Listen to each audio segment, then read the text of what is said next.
ಆಲೂ ಪರೋಟನ ಏನು ಇಲ್ಲಿ ನಮ್ಮ ಅಮ್ಮನ ಜಡೆ ಹೆಂಗೆ ಕಾಣಿಸ್ತೈತೆ ಚೆನ್ನಾಗಿ ಬಿಡಮ್ಮ ಕರ್ಲಿ ಏರ್ಸು.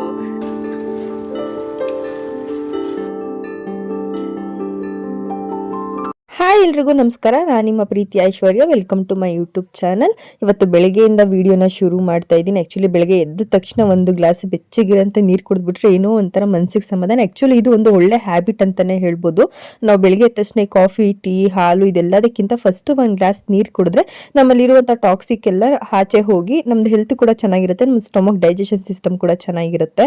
ಅದಕ್ಕೋಸ್ಕರ ಇದನ್ನು ಮುಂಚೆಯಿಂದ ನಾನು ರೂಢಿ ಮಾಡ್ಕೊ ಬಂದ್ಬಿಟ್ಟಿದ್ದೀನಿ. ಬೆಳಗ್ಗೆ ಎದ್ದ ತಕ್ಷಣ ನನಗೆ ಯಾವ ಥರ ಕಾಫಿ, ಟೀ ಏನೂ ಇಷ್ಟ ಆಗಲ್ಲ. ಫಸ್ಟ್ ಒಂದು ಗ್ಲಾಸ್ ನೀರನ್ನ ನನ್ನ ಪಾಡಿಗೆ ನಾನು ಕುತ್ಕೊಂಡು ನಿಧಾನಕ್ಕೆ ಸಮಾಧಾನವಾಗಿ ಕುಡಿದ್ಬಿಟ್ರೆ ಏನೋ ಒಂಥರ ಸಮಾಧಾನ ನನಗೂ ಅಷ್ಟೇನೆ. ತುಂಬ ಬಿಸಿ ನೀರೆಲ್ಲ ಬೇಡ, ಆದಷ್ಟು ಸ್ವಲ್ಪ ಬೆಚ್ಚಗಿರೋಂಥ ನೀರ ಕುಡಿದ್ರೆ ನಮ್ಮ ಸ್ಟೊಮಕ್ಕಿಗೂ ಒಳ್ಳೇದು, ನಮಗೂ ಒಳ್ಳೇದು. ಹಾಗೆ ನಮ್ಮ ಮನೆಗೆ ಪೇಂಟ್ ಎಲ್ಲ ಮಾಡಿಸ್ಬಿಟ್ಟಿದ್ದಾರೆ. ನಮ್ಮ ಗಿಡ ಎಲ್ಲ ಇಲ್ಲಿ ಮೇಲ್ಗಡೆ ಇಟ್ಟಿದ್ವಿ, ಅದನ್ನೆಲ್ಲ ಇವಾಗ ಕೆಳಗಡೆ ಇಟ್ಬಿಟ್ಟಿದ್ದೀವಿ. ಒಂದು ರ್ಯಾಕ್ ಥರ ಮಾಡ್ಬಿಟ್ಟು ಇಡೋಣ ಅಂತ ಅನ್ಕೊಂಡ್ವಿ. ಬಟ್ ಅಪ್ಪ ಬೇಡ, ತೆಗೆದು ಬಿಡೋಣ ಅಂತ ಹೇಳ್ತಿದ್ದಾರೆ. ನೋಡಬೇಕು, ಇಷ್ಟೊಂದೆಲ್ಲ ಚೆನ್ನಾಗಿ ಬೆಳೆಸ್ಬಿಟ್ಟು ಇವಾಗ ತೆಗಿಬೇಕು ಅಂದರೆ ಏನೋ ಒಂಥರ ಬೇಜಾರಾಗುತ್ತೆ.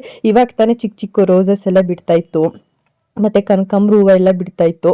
ಇವಾಗ ತಾನೆ ಎಲ್ಲ ಚೆನ್ನಾಗಿ ಬರೋಕ್ಕೆ ಸ್ಟಾರ್ಟ್ ಆಯಿತು. ಬಟ್ ಈ ಥರ ಆಗೋಯ್ತು. ಅವ್ರು ಮತ್ತೆ ಅಲ್ಲಿ ಮೇಲೆಲ್ಲ ಇಡಬೇಡಿ, ಎಲ್ಲ ನೀರೆಲ್ಲ ಹಾಕಿದಾಗ ಗೋಡೆ ಮೇಲೆಲ್ಲ ಬಂದ್ಬಿಟ್ಟು ಗೋಡೆ ಎಲ್ಲ ಕಪ್ಪಾಗುತ್ತೆ ಅಂತಂದರು. ಸರಿ ಆಯಿತು, ಇಷ್ಟೇ ಆದ್ರೂ ಬಾಡಿಗೆ ಮೇಲೆ ಇರೋದ್ರಿಂದ ಓನರ್ ಹೇಳೋದೆಲ್ಲ ಕೇಳಲೇಬೇಕಲ್ವ. ಅದಕ್ಕೆ ಅಂದ್ಬಿಟ್ಟು ಗಿಡಗಳನ್ನ ಆಂಟಿ ಮನೆ ಕೊಟ್ಟು ಕಳ್ಸೋಣ ಅಂದ್ಬಿಟ್ಟು ಕೆಳಗಡೆ ಇಟ್ಟಿದ್ದೀವಿ. ಯಾವಾಗ ಊರಿಗೆ ಹೋಗ್ತಾನಂತಮ್ಮ ಅವಾಗ ಕೊಟ್ಟು ಕಳಿಸ್ಬೇಕು. ಇದೊಂದು ಎಲೆ ಹಮ್ಮು ಮಾತ್ರ ಬಿಡಿ, ಪರವಾಗಿಲ್ಲ ಅಂತ ಹೇಳಿದ್ದಾರೆ. ಅದಕ್ಕೆ ಅದನ್ನು ಕೆಳಗಡೆಯಿಂದನೇ ಮೇಲ್ಗಡೆಗೆ ಹಬ್ಸಿದ್ದೀವಿ. ಅದೊಂದಿದ್ರೆ ಏನು ಪ್ರಾಬ್ಲಮ್ ಇಲ್ಲ ಅಂದರು. ಸದ್ಯಕ್ಕೆ ನಮ್ಮ ಅಜ್ಜಿ ಬಂದಾಗೆಲ್ಲ ಅವರಿಗೆ ಎಲೆ ಸಿಗೋಕ್ಕೆ ಒಂಥರ ಪ್ಲೇಸ್ ಆಯಿತು. ಅದೊಂದಾದರೂ ಇರ್ಬೋದೆಲ್ಲ ಗಿಡ ಅಂತ ಅನಿಸ್ತು. ಈ ತುಳಸಿ ಕಟ್ಟೆನೂ ಅಷ್ಟೇ ಮೇಲ್ಗಡೆ ಇಟ್ಟಾಗ ರಂಗೋಲಿ ಎಲ್ಲ ಬಿಡೋಕ್ಕಾಗ್ತಿರ್ದಿಲ್ಲ. ಅದಕ್ಕೆ ಅಮ್ಮ ಇವಾಗ ಕೆಳಗಡೆ ಇಟ್ಕೊಂಡಿದ್ದಾರೆ. ಅದಕ್ಕೊಂದು ಸ್ಟ್ಯಾಂಡ್ ತರಬೇಕು, ಬುಕ್ ಮಾಡಿದ್ದೀನಿ, ಇನ್ನೂ ಬಂದಿಲ್ಲ. ಅದು ಬಂದಾಗ ಕೆಳಗಡೆ ಇಟ್ಟರೆ ರಂಗೋಲಿ ಬಿಟ್ಟಕ್ಕೆ ಚೆನ್ನಾಗಿರುತ್ತೆ. ಹಾಗೆ ಅಮ್ಮ ಇವತ್ತು ಬೆಳಗ್ಗೆ ತಿಂಡಿಗೆ ಆಲೂ ಪರೋಟ ಮಾಡ್ತೀನಿ ಅಂದ್ಬಿಟ್ಟು ಮಾಡ್ತಾಯಿದ್ರು. ನಾನು ಜಸ್ಟ್ ಅವಾಗ ತಾನೇ ಎದ್ದಿದ್ದೆ. ಅಂದರೆ ಇವತ್ತು ಸ್ವಲ್ಪ ಬೇಗ ಎದ್ಬಿಟ್ಟೆ. ಯಾವಾಗಲೂ ಒಂದು 8 ಗಂಟೆ ಹಂಗೆ ಎದ್ದೇಳ್ತಿದ್ದೆ. ಅಮ್ಮನ ಮನೆಗೆ ಬಂದ್ವಿ ಅಂತಂದರೆ ಹೆಣ್ಮಕ್ಳೆಲ್ಲ ಸಾಮಾನ್ಯವಾಗಿ ಲೇಟಾಗಿ ಎದ್ದೇಳೋದು ಇದೆಲ್ಲ ಕಾಮನ್ ಆಗಿಬಿಟ್ಟಿರುತ್ತೆ. ಅದಕ್ಕೆ ಸ್ವಲ್ಪ ಇವತ್ತು ಸ್ವಲ್ಪ ಬೇಗ ಎದ್ಬಿಟ್ಟು ಹಾಗೆ ಕಿಚನ್ಗೆ ಹೋಗ್ಬಿಟ್ಟು ಅಮ್ಮ ಏನೇನು ಮಾಡ್ತಿದ್ದಾರೆ ಅಂದ್ಬಿಟ್ಟು ನೋಡ್ತಿದ್ದೆ. ಆಲ್ರೆಡಿ ಸ್ಟಫ್ ಎಲ್ಲ ರೆಡಿ ಮಾಡ್ಕೊಬಿಟ್ಟಿದ್ರು. ಅಂದರೆ ಅದ್ರ ಒಳಗಡೆ ಹಾಕ್ತಾರಲ್ವ ಆಲೂ ಪರೋಟಕ್ಕೆ, ಅದೆಲ್ಲ ರೆಡಿ ಮಾಡ್ಕೊಬಿಟ್ಟಿದ್ರು. ಅದಕ್ಕೆ ಅವರೇ ಬೇಳೆ ಇದಂದರೆ ಇದು ಅವರೆಕಾಳನ್ನ ಹಾಕಿದ್ರು. ಇದೇ ನಮ್ಮ ಅವರೆಕಾಳು ಸೀಸನ್ ಅಂತ ಎಲ್ಲದಕ್ಕೂ ಅವರೆಕಾಳು ಹಾಕಿದೆಯಲ್ಲ ಅಂದ್ಬಿಟ್ಟು ನಮ್ಮ ಅಮ್ಮ ರೇಗಿಸ್ತಿದೆ. ನಾನು ಅವರೆಕಾಳು ಸೀಸನಲ್ಲಿ ಅವರೆಕಾಳು ತಿನ್ನಬೇಕು, ಮೇಲೆಲ್ಲ ಮುಂದೆ ಸಿಗಲ್ಲ ನಮಗೆ ಅದು ಅಂತಂದ್ಬಿಟ್ಟು ಹೇಳ್ತಾಯಿದ್ರು. ಹಾಗೆ ಅಮ್ಮನ ಜೊತೆ ಕೂತ್ಕೊಂಡು ಸ್ವಲ್ಪ ಹೊತ್ತು ಮಾತಾಡ್ತಾ ಇದ್ದೆ. ಅಮ್ಮನೂ ಕೂಡ ಇನ್ನೇನೆಲ್ಲ ಫ್ರೆಶ್ ಅಪ್ ಆಗಿದೆಯಲ್ಲ, ತಿಂಡಿ ಹಾಕ್ಕೊಡ್ತೀನಿ, ತಿಂಡಿ ತಿನ್ನು, ನಾನು ಬೇಕ್ರಿಗೆ ಹೋಗ್ಬೇಕು, ಲೇಟ್ ಆಗುತ್ತೆ ಅಂದ್ಬಿಟ್ಟು ಹೇಳ್ತಿದ್ರು. ತುಂಬ ಹೊಟ್ಟಸು ಜಾಸ್ತಿ ಆದಾಗ ಬೇಗ ಎದ್ದೇಳ್ತೀನಿ, ಹೊಟ್ಟಸು ಏನಾರ ಕಮ್ಮಿ ಇತ್ತು ಅಂದರೆ ನಿಧಾನಕ್ಕೆ ಎದ್ದೇಳ್ತೀನಿ. ಎಷ್ಟೇ ಇದ್ರೂ ಹೆಣ್ಮಕ್ಳ ಹತ್ರ ಕೂತ್ಕೊಂಡು ತಿನ್ನೋದು ಅಮ್ಮನ ಮನೇಲಿ ಇದ್ದಾಗ ಅಷ್ಟೇನೆ. ಅದ್ರ ಬೆಳೆಯಲ್ಲಿ ನಾವೆಲ್ಲ ಮಾಡ್ಕೊಂಡು ಆದಮೇಲೆ ತಿನ್ನಬೇಕಾಗುತ್ತೆ. ಈಗ ನಮ್ಮಮ್ಮ ನೋಡಿ ಪಾಪ ಯಾರಿಗೂ ಮಾಡ್ಕೊಡೋರಿಲ್ಲ.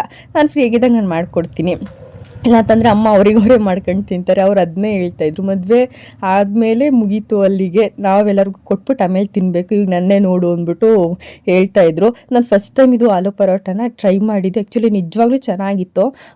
ಈ ಮಸಾಲೆ ದೋಸೆ ತಿಂತೀವಲ್ಲ ಅದೇ ಥರ ಫೀಲ್ ಅನಿಸ್ತು ನನಗಂತೂ. ಯಾಕಂದರೆ ಚಟ್ನಿನೂ ಜೊತೆಗಿತ್ತಲ್ಲ, ಅದಕ್ಕೋಸ್ಕರ ಅದಕ್ಕೆ ನಮ್ಮಮ್ಮ ನಾನು ಟೇಸ್ಟ್ ಮಾಡಿರಲಿಲ್ಲ ಅಂತಲೇ ಇದನ್ನು ಮಾಡ್ಕೊಡ್ತೀನಿ ಅಂದ್ಬಿಟ್ಟು ಅಂದರು. ನಮ್ಮಮ್ಮ ನನಗೋಸ್ಕರ ಅಂತ ಆಲೂ ಪರೋಟನ ಏನಮ್ಮ ಇದು ಆಲೂ ಚಪಾತಿ, ಆಲೂ ಚಪಾತಿ ಮಾಡಿ ಪರೋಟ ಅಂತಾನೆ.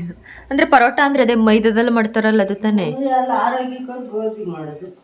ಆಲೂ ಪರೋಟ ಮಾಡಿಕೊಟ್ಟಿದ್ದಾರೆ. ನಾನು ಆ್ಯಕ್ಚುಲಿ ಫಸ್ಟ್ ಟೈಮ್ ತಿಂತಾ ಇರೋದು ಆಲೂ ಪರೋಟ ಆಗಲಿ ಆಲಿದಾಗಲಿ. ನಾನು ಅದೇನು ತಿಂದಿಲ್ಲ. ಚಿತ್ತುಗ್ ಬೇಳೆ ಕೂಡ ಹಾಕೈತೆ ನಮ್ಮಮ್ಮ. ಚಿತ್ತುಗ್ ಬೇಳೆಲಿ ಮಿಕ್ಸ್ಚರ್ ಮಾಡ್ಕೊಡ್ತೀನಿ ಅಂತ ಅಂದ್ಬಿಟ್ಟು ಅದನ್ನ ಪರೋಟಗಾಗಿ. ಇವಾಗಂತೂ ಅವರೆಕಾಳು ಸೀಸನ್ ಆಗ್ಬಿಟ್ಟು ಎಲ್ಲದಕ್ಕೂ ಬರೀ ಅವರೆಕಾಳು. ಇವಾಗ ತಾನೇ ಹೇಳ್ತಾ ಇತ್ತು, ಯಾಕಮ್ಮ ಎಲ್ಲದಕ್ಕೂ ಅವರೆಕಾಳು ಹಾಕ್ತೀಯ ಅಂದಿದ್ಕೆ ಅದೆಲ್ಲೋ ಅವರೆಕಾಳು ಮೇಳ ಅಂತ ಮಾಡ್ತಾರೆ ಬೆಂಗಳೂರಲ್ಲಿ, ಗೊತ್ತಾ ನಿನಗೆ? ಅದು ಸೀಸನಲ್ಲಿ ಮಾತ್ರ ಸಿಗೋದು, ಸೀಸನಲ್ಲಿ ಅಷ್ಟೇ ತಿನ್ಕೋಬೇಕು, ಆಮೇಲೆಲ್ಲ ಚೆನ್ನಾಗಿ ಸಿಗಲ್ಲ ಅಂತ ಹೇಳ್ತಾ ಇತ್ತು. ಬಟ್ ನನಗೆ ಈ ಕಾಳುಗಳು ಅಂದ್ರೆ ಅಷ್ಟೊಂದು ಇಷ್ಟ ಆಗಲ್ಲ. ಬಟ್ ಇದನ್ನ ಫಸ್ಟ್ ಟೈಮ್ ನಾನು ಟೇಸ್ಟ್ ಮಾಡ್ತಾ ಇರೋದು. ಚೆನ್ನಾಗಿರ್ಲಿಲ್ಲ ಅವತ್ತು, ಸೂಪರ್ ಚೆನ್ನಾಗಿ ಬಂದೈತೆ. ಬರ್ತದೆ ನಮ್ಮ ಅಮ್ಮಂಗೆ ಹೆಂಗೆ ಅಂದರೆ ಏನಾರ ತಿಂಡಿ ಅಡುಗೆ ಮಾಡಿದಾಗ ನಾವೇನಾರು ತಿಂದ್ಬಿಟ್ಟು ಚೆನ್ನಾಗೈತೆ, ಏನಾರು ಆಗಿ ಈ ಥರ ಆಗಿದೆ ಎಲ್ಲ ಏನೋ ಒಂಥರ ಖುಷಿ. ನಮ್ಗೆ ಅದ್ರಲ್ಲಿ ಅಪ್ರಿಷಿಯೇಟ್ ಮಾಡೋದಂತೂ ಇನ್ನೂ ಜಾಸ್ತಿ ಖುಷಿ ಆಯ್ತಾ ಇರುತ್ತೆ ಅವರಿಗೆ. ನಾಳೆ ಬೆಳಗ್ಗೆ ಇನ್ನೂ ಬೇರೆ ಬೇರೆ ಥರ ತಿಂಡಿಗಳು ಬರ್ತವೆ, ಹೊಸ ಹೊಸ ಪ್ರಯೋಗಗಳು ನಡೀತಾ ಇರ್ತದೆ ನಮ್ಮ ಮೇಲೆ. ಎಲ್ಲ ಎಲ್ಲ ಹೆಂಗಸ್ರಿಗೂ ಹಂಗೆ ಅಲ್ವಾ, ಅವ್ರು ಅಡುಗೆ ಮಾಡಿ ಏನಾರ ಕೊಟ್ಟರು ಅಂತಂದಾಗ ಅದು ಹೆಂಗೈತೆ ಅಂತ ನಾವು ಅಪ್ರಿಷಿಯೇಟ್ ಮಾಡ್ತೀವಲ್ಲ, ಅವಾಗ ಅವ್ರಿಗೆ ಇನ್ನೂ ಒಂಥರ ಖುಷಿ ಆಗುತ್ತಂತೆ, ಇನ್ನೂ ಏನಾದ್ರು ಮಾಡಬೇಕು, ಇನ್ನೇನಾರು ಸ್ಪೆಷಲ್ಲಾಗಿ ಮಾಡಬೇಕು ಅಂತ ಅನಿಸ್ತಿರ್ತದಂತೆ. ಮುಂಚೆ ನಾನು ತಮಗೆ ಮಾಡ್ಕೊಟ್ಟೈತೆ, ಬಟ್ ನಾನು ಇದೇ ಫಸ್ಟ್ ಟೈಮ್ ಟೇಸ್ಟ್ ಮಾಡಿದ್ದು. ಬೆಳಿಗ್ಗೆ ಎದ್ದೇಳಷ್ಟಲ್ಲೇ ಆಲ್ರೆಡಿ ಎಲ್ಲ ಊರನ್ನೆಲ್ಲ ರೆಡಿ ಮಾಡ್ಕೊಂಬಿಟ್ಟಿತ್ತು, ಅದಕ್ಕೆ ಸುಮ್ಮನೆ ಅದೇ ಟೇಸ್ಟ್ ಮಾಡೋಣ ಅಂತ. ಇವತ್ತು ನಮ್ಮ ವ್ಯೂವರ್ಸ್ಗೆ ಏನಾದರೂ ಒಂದು ರೆಸಿಪಿ ಏನಾದ್ರು ಶೇರ್ ಮಾಡ್ತೀರಾ ನೀವು ಅಂಗಡಿಯಿಂದ ಬಂದು? ಏನು ಹೇಳ್ಕೊಡ್ತೀವಿ ಇವತ್ತು? ಡ್ರೈ ಫ್ರೂಟ್ಸ್ ಲಡ್ಡು, ಆಮೇಲೆ ಮಿಕ್ಸ್ಚರ್, ಇದ್ರದ್ದು ಚಿತ್ತಗಬೇಳೆ ಮಿಕ್ಸ್ಚರ್, ಚಿತ್ತಗಬೇಳೆ ಮಿಕ್ಸ್ಚರು ಮತ್ತೆ ಅವರೆಬೇಳೆ ಚಿತ್ತಗಬೇಳೆ ಬರ್ತದಲ್ಲ ಅದ್ರದ್ದು ಚಿಲಿಕಿಸಿ ಇಟ್ಕೊಂಡಿದೆಯಲ್ವಾ ಕಾಳನ್ನ. ಡ್ರೈ ಫ್ರೂಟ್ಸ್ದು ಲಡ್ಡು, ಡ್ರೈ ಫ್ರೂಟ್ಸ್ ಲಡ್ಡು, ಚಿತ್ತಗಬೇಳೆ ಮಿಕ್ಸ್ಚರು. ಇವಾಗ ಚಿತ್ತಗಬೇಳೆ ಆಲೂಗೆಡ್ಡೆ ಹಾಕ್ಬಿಟ್ಟು ಆಲೂ ಪರಾಟ. ಇವಾಗ ನಮ್ಮಮ್ಮ ತಿಂಡಿ ಎಲ್ಲ ಮಾಡ್ಬಿಟ್ಟು ಬೇಕ್ರಿಗೆ ಹೋಗ್ಬೇಕು. ಬೇಕ್ರಿಯಿಂದ ಬಂದು ಆ ರೆಸಿಪಿ ತೋರಿಸ್ಕೊಡ್ತಿದ್ದೆ. ನಮ್ಮ ಮನೆ ಯಾರು ಅಷ್ಟೊಂದು ಫ್ರೀ ಇರಲ್ಲ, ಎಲ್ಲ ನಮ್ಮ ಮನೆ ಸಿಗಬೇಕು ಅಂದರೆ ಬೇಕ್ರಿಗೆ ಹೋಗ್ಬೇಕು. ಎಲ್ಲರೂ ಅಲ್ಲೇ ಇರ್ತಾರೆ, ಮನೆಗಿಂತ ಬೇಕ್ರಿ ಜೊತೆ ಟೈಮ್ ಪಾಸ್ ಮಾಡ್ತಾ ಇರ್ತಾರೆ. ಮನೆ ಕಳಕ್ಕಷ್ಟೇ ನಾವು ಮನೆ ಮಾಡಿರೋದು, ಜೀವನ ಮಾಡೋಕ್ಕೆಲ್ಲ ಬೇಕ್ರಿ ಒಳಗೆ ಆಯ್ತಿದೆ ನಮಗೆ. ಇವಾಗ ತಿಂಡಿ ತಿಂದ್ಬಿಟ್ಟು ನೆಕ್ಸ್ಟ್ ಸಿಗ್ತೀನಿ. ಅಮ್ಮ ಕೂಡ ತಿಂಡಿ ತಿನ್ಕೊಂಡು ತಿಂಡಿ ತಗೊಂಡು ಅಪ್ಪಂಗೂ ನನ್ನ ತಮ್ಮಂಗೆಲ್ಲ ಬೇಕ್ರಿಗೆ ಹೋದ್ರು. ಅಂದರೆ ನನ್ನ ತಮ್ಮ ಮನೆಗೆ ತಿಂಡಿಗೆ ಬರುತ್ತೆ, ಅಪ್ಪಂಗೆ ಮತ್ತೆ ಅಲ್ಲೊಬ್ರು ಅಣ್ಣ ಇದ್ದಾರೆ, ಅವರಿಗೆ ತಿಂಡಿ ತಗೊಂಡು ಹೋದ್ರು ಅಮ್ಮ. ನನಗೆ ಎಳ್ನೀರು ಇತ್ತಲ್ಲ, ಎಳ್ನೀರು ಕುಡಿಬೇಕು ಅಂತ ಅನಿಸ್ತು, ಬಟ್ ನನ್ನ ತಮ್ಮ ಬರೋದು ಲೇಟ್ ಆಗುತ್ತೆ ಅಂತ ಅದಕ್ಕೆ ನಾನೇ ಆ ಚಾಕಲಿ ಅದಕ್ಕೂ ಸ್ವಲ್ಪ ಚಿಕ್ಕದಾಗಿ ತೂತ್ ಮಾಡ್ಕೊಳ್ತಿದ್ದೀನಿ. ನನಗೆ ಎಳ್ನೀರನ್ನ ಹಂಗೆ ಕುಡಿಯೋದಕ್ಕಿಂತ ಅದರಲ್ಲಿ ಗಂಜಿ ಇರುತ್ತೆ ಅಲ್ವಾ, ಅದನ್ನು ನೀಟಾಗೆಲ್ಲ ತೊಗೊಂಡು ಅದ್ರ ಎಳ್ನೀರೊಳಗಡೆ ಹಾಕೊಂಡು ಮಿಕ್ಸ್ ಮಾಡ್ಕೊಂಡು ಕುಡಿಯೋಕೆ ಇಷ್ಟ ಆಗುತ್ತೆ. ಅಂದರೆ ಆ ಎಳ್ನೀರು ಸ್ವಲ್ಪ ಸ್ವೀಟ್ ಇಲ್ಲ ಅಂದ್ರೂ ಆ ಗಂಜಿ ಹಾಕಿದಾಗ ಸ್ವಲ್ಪ ಜಾಸ್ತಿ ಸ್ವೀಟ್ ಆಗಿರುತ್ತೆ, ಕುಡಿಯೋಕ್ಕೆ ಚೆನ್ನಾಗಿರುತ್ತೆ. ಇವಾಗ ಬರ್ತಿರೋ ಎಳ್ನೀರಂತೂ ಸ್ವೀಟ್ ಇರೋದಂತೂ ತುಂಬ ಕಮ್ಮಿ. ಮುಂಚೆಲ್ಲ ಎಷ್ಟು ಚೆನ್ನಾಗಿರೋಂಥ ಎಳ್ನೀರೆಲ್ಲ ಸಿಗ್ತಿತ್ತು, ಇವಾಗ ಒಂದಕ್ಕೆ 60 ರೂಪಾಯಿ, 70 ರೂಪಾಯಿ, 80 ರೂಪಾಯಿ ಎಲ್ಲ ಹೇಳ್ತಾರೆ. ನಮ್ಮಪ್ಪ ಇಲ್ಲೇ ಎಲ್ಲೋ ಎಳ್ನೀರು ಮಾರೋರು ಹೋಗ್ತಿದ್ರಂತೆ, ಅವಾಗ ಎಳ್ನೀರೆಲ್ಲ ತೊಗೊಂಡು ಇಟ್ಕೊಂಡಿದ್ದಾರೆ. ಒಂದು 20 ರೂಪೀಸ್, 18 ರೂಪೀಸು 20 ರೂಪೀಸ್ ಏನೋ ಕೊಟ್ಟರು ಒಂದೊಂದಕ್ಕೆ ಅಂದ್ಬಿಟ್ಟು ತೊಗೊಂಡು ಇಟ್ಕೊಂಡಿದ್ರು. ಅದು ಈ ಥರ ಗಂಜಿ ಎಲ್ಲನೂ ಅದು ಒಳಗಡೆಗೆ ಹಾಕ್ಕೊಂಡು ಮಿಕ್ಸ್ ಮಾಡ್ಕೊಂಡು ಕುಡಿದ್ರೆ ನನಗೊಂದು ಸ್ವಲ್ಪ ಟೇಸ್ಟ್ ಜಾಸ್ತಿ ಅಂತ ಅನಿಸುತ್ತೆ. ಅದಕ್ಕೋಸ್ಕರ ನಾನು ಒಬ್ಬಳು ನಮ್ಮ ಮನೇಲಿ ಈ ಥರ ಮಾಡ್ತೀನಿ. ಅದೇನೇ ನೀಟಾಗೆಲ್ಲ ನನಗೆ ಅರ್ಧ ಭಾಗ ಮಾಡೋಕ್ಕಾಗಲಿಲ್ಲ ಅಂತಂದರೆ ಅದನ್ನು ಮೇಲ್ಗಡೆ ದೊಡ್ಡದಾಗಿ ತೂತ್ ಮಾಡಿಕೊಂಡು ಸ್ಪೂನ್ ಹಾಕೊಂಡು ಅದರೊಳಗಿರುವಂಥ ಬೊಂಬ್ಲನ್ನೆಲ್ಲ ತಿನ್ಕೊಳ್ತೀನಿ. ಹಂಗೆ ಎಲ್ಲ ಕುತ್ಕೊಂಡು ಟೈಮ್ ಪಾಸ್ ಮಾಡ್ತಿದ್ದೆ. ಇನ್ನು ಅವರೆಲ್ಲ ಬರೋವರೆಗೂ ನಾನು ಒಬ್ಬಳೇ ಆಗಿರ್ತೀನಿ. ಮಧ್ಯಾಹ್ನ ಅಮ್ಮ ಕೂಡ ಬೇಕ್ರಿಯಿಂದ ಬಂದರು. ಇಬ್ಬರು ಸ್ವಲ್ಪ ಹೊತ್ತು ರೆಸ್ಟ್ ಮಾಡೋಣ ಅಂತಂದ್ಬಿಟ್ಟು ನಾನು ಸ್ವಲ್ಪ ಹೊತ್ತು ಮಲಗಿದ್ದೆ, ಅಮ್ಮನೂ ಸ್ವಲ್ಪ ಹೊತ್ತು ಮಲಗಿದ್ರು. ಅಮ್ಮ 4 ಗಂಟೆ ಹಿಂಗೆ ಎಬ್ರಿಸು ಅಂತ ಹೇಳಿದ್ದೆ. ಆವಾಗ 4 ಗಂಟೆ 4:15 ಹಿಂಗೆ ನಮ್ಮಮ್ಮನೂ ಕೂಡ ಎಬ್ರಿಸಿದ್ರು. ಚಿತ್ತಗಬೇಳೆದು ರೆಸಿಪಿ ತೋರಿಸ್ತೀನಿ ಅಂದ್ರಲ್ಲ, ಅದಕ್ಕೆ ಇವತ್ತು ಡ್ರೈ ಫ್ರೂಟ್ಸ್ ಲಡ್ಡು ಬೇಡ, ಬರೀ ಚಿತ್ತಗಬೇಳೆ ಅವರೇ ಬೇಳೆದು ಮಾತ್ರ ತೋರಿಸು ಸಾಕು ಅಂದೆ ನಾನು. ಅಂದರೆ ನಾನು ಎದ್ದಿದ್ದೆ ಲೇಟ್ ಆಗಿಬಿಟ್ಟಿತ್ತಲ್ಲ, ಅದಕ್ಕೆ ಸುಮ್ಮನೆ ಟೈಮ್ ಆಗ್ಬಿಡುತ್ತೆ, ಆಮೇಲೆ ಸಂಜೆ ಅಡುಗೆ ಬೇರೆ ಮಾಡಬೇಕಲ್ಲ ಅಂತಂದ್ಬಿಟ್ಟು ಬರೀ ಅದೊಂದು ಮಾತ್ರ ತೋರಿಸು, ಅದೊಂದು ಮಾತ್ರ ಮಾಡಿಡು, ತಿನ್ನಬೇಕು ಅನಿಸ್ತೈತೆ ಅಂತಂದ್ಬಿಟ್ಟು ಮಾಡಿಸ್ಕೊಳ್ತಿದ್ದೆ. ನಾನು ಇನ್ನೂ ಅವಾಗ ತಾನೇ ಜಸ್ಟ್ ಎದ್ದಿದ್ದೆ, ನನಗಿನ್ನೂ ಕಣ್ಣು ಬಿಡೋಕ್ಕೆ ಆಗ್ತಾ ಇರಲಿಲ್ಲ. ಎದ್ಬಿಟ್ಟು ಶೆಲ್ಫ್ನಲ್ಲಿ ಕೂತಿದ್ದೆ ನಮ್ಮಮ್ಮ ಏನೇನು ಮಾಡ್ತಾರೆ ಅಂತೆಲ್ಲ ನೋಡೋಕ್ಕೆ. ಚಿಕ್ಕ ವಯಸ್ಸಲ್ಲಿ ಈ ಥರ ತುಂಬ ಚೆನ್ನಾಗಿ ಮಾಡ್ಕೊಳ್ತಿದ್ರು, ಅದಕ್ಕೆ ಕೇಳಿದೆ ಇವತ್ತೂ. ಬೇಕ್ರಿಲಿ ಕೆಲಸ ಮುಗಿಸ್ಬಿಟ್ಟು ಬಂದ್ರ ಇಲ್ಲಿ ನಮ್ಮ ಅಮ್ಮನ ಜಡೆ ಹೆಂಗೆ ಕಾಣಿಸ್ತೈತೆ, ನಮ್ಮ ಅಮ್ಮನ ಜುಟ್ಟು ಚೆನ್ನಾಗಿ ಬಿಡಮ್ಮ, ಕರ್ಲಿ ಏರ್ಸು. ನಾವು ಅಮ್ಮನಿಂದನೇ ನಮ್ಮೆಲ್ಲರಿಗೂ ಕರ್ಲಿ ಏರ್ಸು. ನಂದು ಕರ್ಲಿ ಏರು, ನಮ್ಮ ಅಪ್ಪಂದು ಸ್ವಲ್ಪ ಕರ್ಲಿ ಏರು, ನನ್ನ ತಮ್ಮಂದು ಕರ್ಲಿ ಏರು. ಬಂದಿರ್ಬೋದು. ಇಲ್ಲ ಜಾಸ್ತಿ ನಿಂದು ಕರ್ಲಿ, ಅದಕ್ಕೇನೆ ನೋಡಿ ಇಲ್ಲಿ ನಿಮ್ಮ ಅಪ್ಪಂದು ಕರ್ಲಿ ಆಗೋದು. ಬಟ್ ಏನ್ ಗೊತ್ತಾ, ಕಟಿಂಗ್ ಮಾಡಿಸಿ ಅಬ್ಬಿ ತರದು ಹಂಗೇನೆ, ಅಬ್ಬಿದು ಹಂಗೆ ಅನ್ಸೋದು ತಾನೆ, ಅವ್ನು ಕಟ್ಟಿಂಗ್ ಮಾಡಿಸ್ತಾನಲ್ಲ, ಅದಕ್ಕೆ ಹಂಗೆ. ಎಣ್ಣೆ ಎಲ್ಲ ಕಾಯಕ್ಕೆ ಇಟ್ಕೊಂಡೈತೆ, ಎಲ್ಲ ಇದು ಮಾಡ್ಕೊಳ್ತೆ. ಎಣ್ಣೆ ಕೂಡ ನೀಟಾಗಿ ಕಾದಿತ್ತು, ಅದಕ್ಕೆ ಕಡಲೆ ಬೀಜನ ಫಸ್ಟು ಫ್ರೈ ಮಾಡ್ಕೊಳ್ತಿದ್ದಾರೆ. ಆಲ್ಮೋಸ್ಟ್ ಇದನ್ನೆಲ್ಲ ಆಯಿಲ್ ಫ್ರೈನೇ ಮಾಡಬೇಕಾಗುತ್ತೆ. ಈಗ ಅವಲಕ್ಕಿ ಎಲ್ಲ ಹೇಗೆ ಮಾಡ್ತಾರೆ ಅದೇ ರೀತಿ ಚಿತ್ತಗಬೇಳೆ ಮತ್ತು ಅವಲಕ್ಕಿ ಹಾಕ್ಬಿಟ್ಟು ಕೂಡ ಮಾಡೋದು. ಕಡಲೆ ಬೀಜ ಎಲ್ಲ ನೀಟಾಗಿ ಫ್ರೈ ಮಾಡ್ಕೊಂಡು ಒಂದೊಂದೇ ಹಾಕ್ಕೊಳ್ತಿದ್ದಾರೆ. ಒಮ್ಮೆ ಇದಕ್ಕೆ ಡ್ರೈ ಫ್ರೂಟ್ಸ್ ಕೂಡ ಹಾಕ್ತಾರೆ, ಯಾಕೆ ಅಂದರೆ ನಾವು ಡ್ರೈ ಫ್ರೂಟ್ಸ್ನೆಲ್ಲ ಸಪ್ರೇಟಾಗಿ ತಿನ್ನಲ್ಲ, ಅದಕ್ಕೋಸ್ಕರ ಇದಕ್ಕೆ ಬಾದಾಮಿ ಮತ್ತು ಗೋಡಂಬಿ ಕೂಡ ಹಾಕ್ಕೊಂಡು ಫ್ರೈ ಮಾಡಿ ಹಾಕ್ಕೊಳ್ತಾರೆ.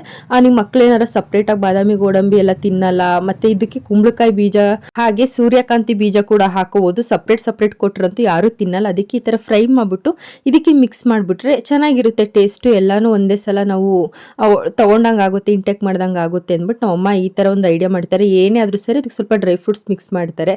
ಅದರಲ್ಲಿ ನನಗೆ ಈ ಬಾದಾಮಿನ ಹೆಂಗೆ ಬೇಕಾರೋ ತಿಂದ್ಬಿಡ್ತೀನಿ, ಬಟ್ ಈ ಗೋಡಂಬಿ ತಿನ್ನೋದು ಅಂದರೆ ನನಗೇನೋ ಒಂಥರ ಫ್ಲೇವರೇ ಚೇಂಜ್ ಆಗಿರೋ ಥರ ಫೀಲ್ ಆಗ್ತಿರುತ್ತೆ. ಅದು ಗೋಡಂಬಿ ಒಂದು ಮಾತ್ರ ತೆಗ್ಬಿಟ್ಟು ಬಾದಾಮಿ ಇನ್ನೇನೇ ಹಾಕಿದ್ರು ತಿಂತೀನಿ, ಡ್ರೈ ಫ್ರೂಟ್ಸ್. ಈ ಗೋಡಂಬಿ ಮಾತ್ರ ಇಷ್ಟ ಆಗಲ್ಲ. ಬಟ್ ನನ್ನ ತಮ್ಮ ನನ್ನ ಡೆಡ್ ಆಪೋಸಿಟ್, ಅವನಿಗೆ ಆ ಗೋಡಂಬಿ ಇಷ್ಟ, ಇದೆಲ್ಲ ಇಷ್ಟ ಅಲ್ಲ. ನನಗೆ ಗೋಡಂಬಿ ಒಂದು ಸ್ವಲ್ಪನೂ ಇಷ್ಟ ಇಲ್ಲ. ಹಾಗೆ ಸ್ವಲ್ಪ ಕೊಬ್ಬರಿನೂ ಹಾಕೊಂಡು ಅದನ್ನು ಆಯಿಲ್ ಫ್ರೈ ಮಾಡ್ಕೊಂಡು ಇಟ್ಕೊಳ್ತಿದ್ದಾರೆ.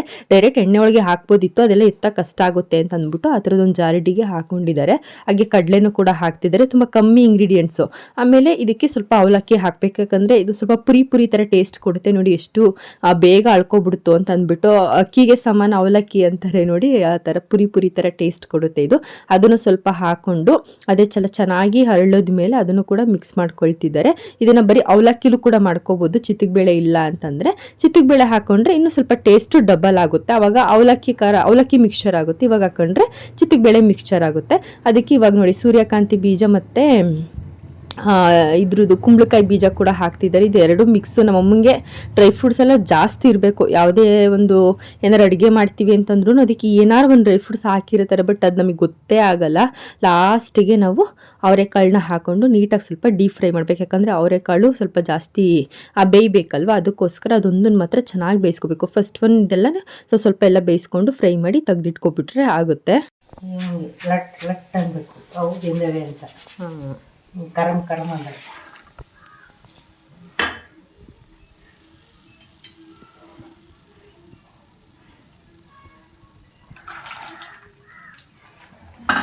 ಸ್ವಲ್ಪನೇ ಬೇಯಿಸ್ಕೋಬೇಕಲ್ವ ಇದು? ಚೆನ್ನಾಗಿರುತ್ತಲ್ಲ. ಅದಕ್ಕೆ ಚಿಲ್ಕಿಸಿರೋ ಅಂತ ಅವರೆಕಾಳನ್ನ ಹಾಕೋಬೇಕಾಗುತ್ತೆ. ಹಾಗೆ ಎಲ್ಲ ಫ್ರೈ ಆಗಿತ್ತು, ಅದಕ್ಕೆ ಸ್ವಲ್ಪ ಇವಾಗ ಸಾಲ್ಟು ಮತ್ತು ಈ ಚಿಲ್ಲಿ ಪೌಡರ್ನ ಹಾಕಿ ಮಿಕ್ಸ್ ಮಾಡಿ ಇಟ್ಕೋಬೇಕು. ಲಾಸ್ಟಿಗೆ ಇದಕ್ಕೆ ಒಗ್ಗರಣೆ ಕೊಡಬೇಕು. ಇದು ಮಿಕ್ಸಿಂಗು ಹೇಗೆ ಮಾಡ್ತೀವಿ ಅದ್ರ ಮೇಲೆ ಡಿಪೆಂಡ್ ಆಗುತ್ತೆ. ನಮ್ಗೆ ಎಷ್ಟು ಸಾಲ್ಟ್ ಬೇಕು, ನಮ್ಗೆ ಎಷ್ಟು ಖಾರ ಬೇಕು ಅಷ್ಟು ಮಿಕ್ಸಿಂಗ್ ಇದು ಮಾಡ್ಕೋದು. ಅದು ಚಿಕ್ಕ ಬೌಲ್ ಆಯಿತು ಅಂದ್ಬಿಟ್ಟು ನಮ್ಮಮ್ಮ ಒಂದು ಸಿಲ್ವರ್ ಬೌಸಿಗೆ ಹಾಕೊಂಡು ಮಿಕ್ಸ್ ಮಾಡ್ತೀನಿ ಅಂದ್ಬಿಟ್ಟು ಎಲ್ಲನೂ ಹಾಕೊಳ್ತಿದ್ರು. ಅಂದರೆ ಅದು ಮಿಕ್ಸ್ ಮಾಡೋಕ್ಕೆ ಸ್ವಲ್ಪ ಸ್ಪೇಷಿಯಸ್ ಆಗಿರಬೇಕಲ್ಲ, ಅದಕ್ಕೆ ಈ ಥರ ಎತ್ತಾಡು ಸಾರು ಮಿಕ್ಸ್ ಮಾಡ್ಕೋಬೋದು. ಕೈಯಲ್ಲಿ ಮಿಕ್ಸ್ ಮಾಡಿದ್ರೆ ಇನ್ನೂ ಚೆನ್ನಾಗಿರುತ್ತೆ. ಅದು ಅಮ್ಮನ ಕೈ ಹಾಕಿದ್ರು ಅಂದರೆ ಅದ್ರ ರುಚಿ ಇನ್ನೂ ಡಬಲ್ ಆಗುತ್ತೆ ಅಂತಲೇ ಹೇಳ್ಬೋದು. ಬೆಳ್ಳುಳ್ಳಿ ಮೆಣಸಿನ್ಕಾಯಿ. ಅಮ್ಮ ಒಗ್ಗರಣೆಗೆ ಈರುಳ್ಳಿ ಹಾಕಿ ಈರುಳ್ಳಿ ಅಂತೈತೆ ಬೆಳ್ಳುಳ್ಳಿನೂ. ಈಗ ಎಣ್ಣೆ ಹಾಕಿ ಇಬ್ರು ನಾನೇನೋ ಈಗೇನೋ ಎಕ್ಸ್ಪೀರಿಯನ್ಸ್ ಇಲ್ಲ, ನಾನು ಎದುರುತ್ತೀನಿ, ನೀನು ಎದುರಿಕೆ ಇನ್ನು ಕೊಯ್ತೀಯಲ್ಲ. ಎಣ್ಣೆ, ನೀರು, ಕರೆಂಟು ಅದಕ್ಕೆಲ್ಲ ಯಾವಾಗಲೂ ಎದುರಲೇಬೇಕು. ಅದು ಎಷ್ಟೇ ಸರ್ವಿಸ್ ಆಗಿರಲಿ ಏನೇ ಆಗಿದ್ರು ಎದುರಿಗೆ ಇದ್ದೇ ಇರ್ತದೆ. ಅದೇ ಮೆಣಸಿನ್ಕಾಯಿ ಹಾಕಿದ್ವಲ್ಲ ಅದ್ರದ್ದು ಬೀಜ ಸ್ವಲ್ಪ ಇದಾಗಿದ್ದು. ಈಗ ಒಂಚೂರು ಸಾಸಿವೆ ಲಾಸ್ಟಲ್ಲಿ ಹಾಕ್ಬಿಟ್ಟು ಅಮ್ಮ ಇದರಲ್ಲಿ ಚೆನ್ನಾಗೆಲ್ಲ ಆಯಿತು. ಅಂದರೆ ಕೆಳಗಡೆ ಏನು ಎಣ್ಣೆ ಗಿಣ್ಣೆಗೆ ಏನು ಒಂದು ಸ್ವಲ್ಪ ಹಿಂಗೆ ಇದಾಗಲಿಲ್ಲ, ಎತ್ತಕ್ಕೂ ಈಸಿ ಆಯಿತು. ಬಟ್ ಅದು ಗೊತ್ತಿಲ್ಲದೇನೆ ಇಲ್ಲಿ ಪ್ಲಾಸ್ಟಿಕ್ ಇತ್ತಲ್ಲ, ಅದು ಹೋಗಿ ಒಂದು ಸ್ವಲ್ಪ ಜಿಮ್ಮಿಬಿಟ್ಟೈತೆ ಅಷ್ಟೇ. ಅದು ಸ್ಟೀಲ್ದು ಕರೆಕ್ಟಾಗಿ ಇಟ್ಬಿಟ್ಟಿದ್ದಿದ್ರೆ ಮುಂದಕ್ಕೆ ಅದಂಗೆ ಇಟ್ಟಿದ್ದಿದ್ರೆ ಸರಿ ಇರ್ತಿತ್ತು. ಈಗ ಇದು ಯಾವುದು ಜಾಸ್ತಿ ಎಣ್ಣೆ ಇದಾಗಲ್ಲ.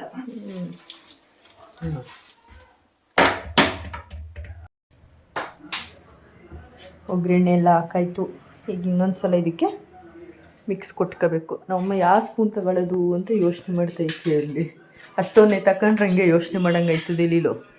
ಆದರೆ ನಮ್ಮ ಅಮ್ಮಂಗೆ ಅಡುಗೆ ಮೇಲೆ ತುಂಬ ಐಟಮ್ಸ್ ಇರಬೇಕು, ಖಾಲಿ ಎಲ್ಲ ಹೊಡಿಯಂಗಿಲ್ಲ. ನಮ್ಮ ಮನೇಲಿ ಇಟ್ಕೊಳ್ಳೋದು ಹೋಗ್ಬಿಟ್ಟು ನೀನೇನು ಇಷ್ಟೇ ಐಟಮ್ ಇಟ್ಕೊತೀಯಲ್ಲ ಅಂತ ಬೈತದೆ. ನಮ್ಮನಂಗೆ ಈ ಥರ ತುಂಬ್ಕೋಬೇಕೆಲ್ಲನೂ ಪಾತ್ರೆ ತೊಳಿಯೋಕ್ಕೆ ಡೈಲಿ. ಐತಿನ ನೋಡವ ಖಾರ ರೆಡಿ ಇತ್ತಿಗೆ ಬೇಳೆ ಮತ್ತು ಇದೇನು ಅವಲಕ್ಕಿ ಹಾಕಿ ಅವರೆಕಾಳು ಸೀಸನಲ್ಲಿ ಮಾಡುವಂಥ ಸೀಸನ್ನಲ್ಲಿ. ಇನ್ನೇನು ಸುಮ್ಮನೆ ಯಾರು ಮಾಡೋದ, ಸೀಸನಲ್ಲೇ ಇದನ್ನೆಲ್ಲ ಮಾಡ್ಕೊ ತಿನ್ನೋದು. ಆವಾಗ 100 ರೂಪಾಯಿ ಕೆಜಿ ಆಗಿರ್ತದಲ್ಲ, ಯಾಕೆ ಮಾಡೋರು. ಇವಾಗ ಅಂದರೆ 50 ರೂಪಾಯಿ ಆಗಿರ್ತದಲ್ಲ. ಅಲ್ಲ ಮಾಡ್ಕೋಬೋದು, ತಿನ್ಬೇಕು ಅನ್ನೋರು ಏನು ಮಾಡ್ತಾರೆ. ಇದೆಲ್ಲ ರೆಡಿ ಆಗಿದೆ, ಟೇಸ್ಟ್ ಮಾಡಬೇಕು. ನಮ್ಮಪ್ಪ ಐತೆ, ನಮ್ಮಪ್ಪಂಗೂ ಕೊಡಬೇಕು.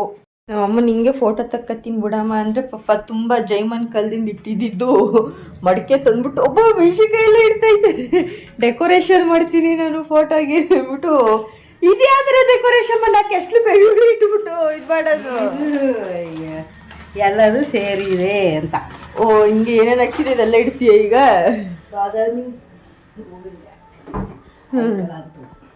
ಐಕಳಂತೂ ಮತ್ತೆ ರಿಪೀಟು. ಡೆಕೋರೇಷನ್ ಮಾಡ್ತೈತೆ. ಈಗ ಈ ಬೌಲ್ಗೆ ಹಾಕ್ಬಿಟ್ಟೆ. ಇದು ತೆಗ್ದೇ ಇಲ್ಲ, ನಾನು ನೋಡ್ದಂಗೆ ಯೂಸ್ ಮಾಡೇ ಇಲ್ಲ. ನಮ್ಮ ಅಮ್ಮ ಇದೇ ಫಸ್ಟ್ ಟೈಮ್ ಯೂಸ್ ಮಾಡ್ತಿರೋದು. ನಾನಿದ್ದಾಗ ಯಾವುದೋ ಚಟ್ನಿ ಒಂದೇ ಒಂದ್ಸಲ ಯೂಸ್ ಮಾಡಿದ್ದೆ ಅಷ್ಟೇ, ಅದು ಬಿಟ್ಟರೆ ಯೂಸೇ ಮಾಡಿಲ್ಲ ಅದನ್ನು. ಎಷ್ಟು ಚೆನ್ನಾಗಿತ್ತು ಗೊತ್ತಾ, ಈ ಸೀಸನ್ ಮುಗಿಯೋಕ್ಕೂ ಮುಂಚೆ ನೀವು ಕೂಡ ಟ್ರೈ ಮಾಡಿ, ತುಂಬಾ ಚೆನ್ನಾಗಿರುತ್ತೆ. ಇವಾಗ ನಾನು ಟೇಸ್ಟ್ ಮಾಡ್ತಾ ಇದ್ದೀನಿ.